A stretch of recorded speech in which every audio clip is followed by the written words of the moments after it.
Again, I need once more, please. I was too excited.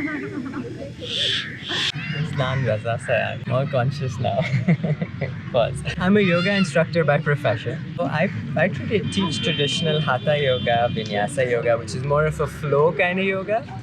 What I'm truly passionate about is acro yoga, which is a form of partner yoga.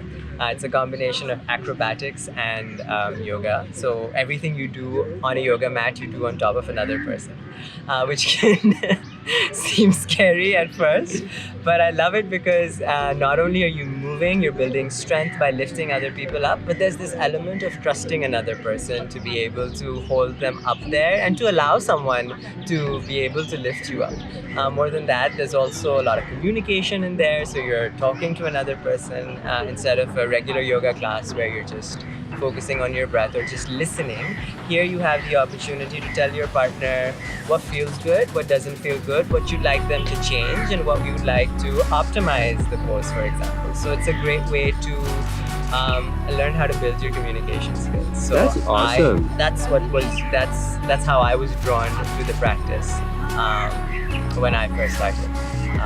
But then the slacklining came along because with acro yoga jams, like wherever you go around the world, there's usually like a slackline up there. And as I was jamming with people, I always wanted to see what this is, and it fascinated me. So I've gotten most of my training in Thailand. So there's been jams every time I travel. So I've done jams in Singapore, in Thailand. So every big city you go to, there's usually an acro yoga community.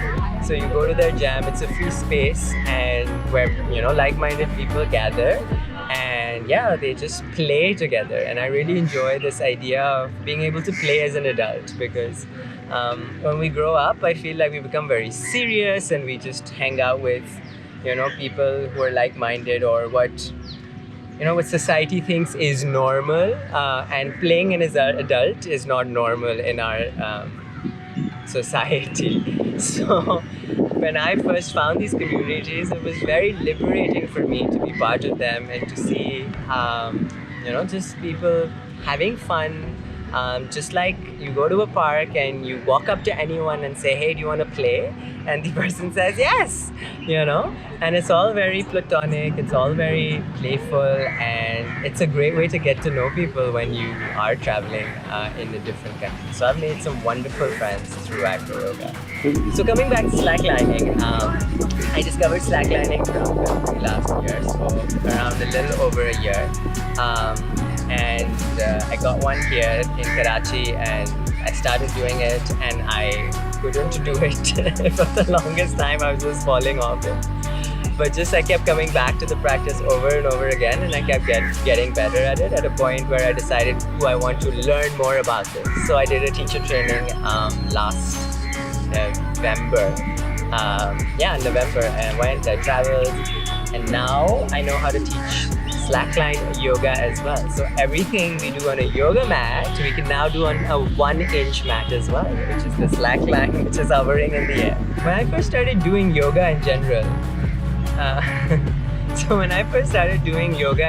things like handstands, things like arm balances, things like those crazy acro yoga poses, and just same thing applies to slacklining as well, and I would see people do these crazy amazing poses that only acrobats would do. I thought to myself that this is not something that I would ever be able to do. But then with constantly showing up on the mat, constantly practicing over and over again, going to the right schools and training with teachers who I was inspired by.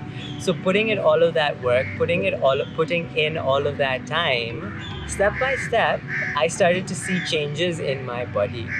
And I was able to do some of those things that I told myself that I would never be able to do. And then there I was sitting in meditation one day, and it hit me. I was like, what? Was I just lying to myself back then? Because there I was telling myself this is not something I'd ever be able to do.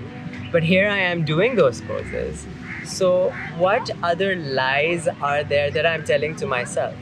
So all of a sudden, it stopped becoming about handstands and it stopped becoming about slacklines, but it just started becoming about our daily lives and how we limit ourselves when we think, oh, I want to do this, but you're like, no, this is not in my forte, I can't do it. Either we're afraid of putting in the time. But yeah, yoga just proved to me that, when you put in the work and you take it step by step, and sure, you may not be able to do it on your first attempt because this is not what's gonna happen. But gradually, step by step, you're able to change. Your body adapts. And this applies to other things as well, not just to yoga. You have feelings too. So no mark left. Exactly how we found it. Thank you for watching this. If this interests you, come by and join us in the park. Come slackline with us and let's get you flying. See ya.